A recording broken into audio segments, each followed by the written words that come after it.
Founders group کی تقریب میں سیکرٹری اطلاع ذیشان صاحب کا انٹرویو۔ مزید جانتے ہیں لاہور کے نمائندہ مصطفیٰ کی اس رپورٹ میں۔ جی، چیمبر کی سیاست میرے والد صاحب نے 1972 میں شروع کی تھی۔ میں ان کے پہلے الیکشن 1985 میں جب میں 9 سال کا تھا چیمبر کی گیٹ پر کھڑا ہو کے پمفلٹ بانٹتا تھا ان کے لیے۔ پھر انہوں نے 2 الیکشن اور لڑے۔ میں نے پہلا الیکشن اپنا 2010 میں لڑا، پھر 2017 میں لڑا، 2018 میں الحمدللہ میں فرسٹ ٹائم وائس پریزیڈنٹ بنا لاہور چیمبر کا، اور میرے گروپ کا کانفیڈنس میرے پہ، انہوں نے مجھے آج انفارمیشن سیکرٹری بنا دیا تھی۔ کوئی تقریباً اس سیاست میں ڈائریکٹلی انوالو ہوئے آج 16 سال ہو گئے۔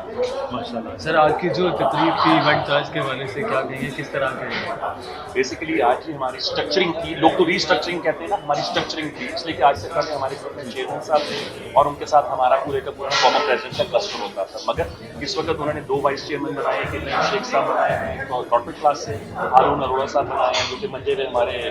پولیٹیشین ہیں چیمبر کے حساب سے ایسوسیٹ کلاس سے، پھر انہوں نے 5 سیکرٹریز بنائے، نیچے سے سیکرٹری فائنانس ہے، سیکرٹری انفارمیشن ہے، پھر اس کے بعد سیکرٹری کوآرڈینیشن ہے، ایسوسیٹ ہے، سیکرٹری کوآرڈینیشن کارپوریٹ ہے اور وومن ہے۔ یہ 5 بنائے، یہ ونگس ہم نے بنائے ہیں، آج اناؤنس کیے ہیں، اور ہم سب کو ٹارگیٹس دے دی گئے کہ آپ لوگوں نے کام کرنا ہے، اپنے کوآرڈینیٹرز بنانے، لاہور کو پورا 4 زونز میں ڈیوائڈ کر دیا ہے، اور اس زون میں سے ہم نے بندے بھی اپنے پوائنٹ آؤٹ کرنی، انشاءاللہ اگلے 15 یا 20 روز میں ہم اپنے کوآرڈینیٹرز اناؤنس کر کے فل فلیج مارکیٹ میں آ جائیں گے اور الیکشن کی تیاری شروع کر دیں گے۔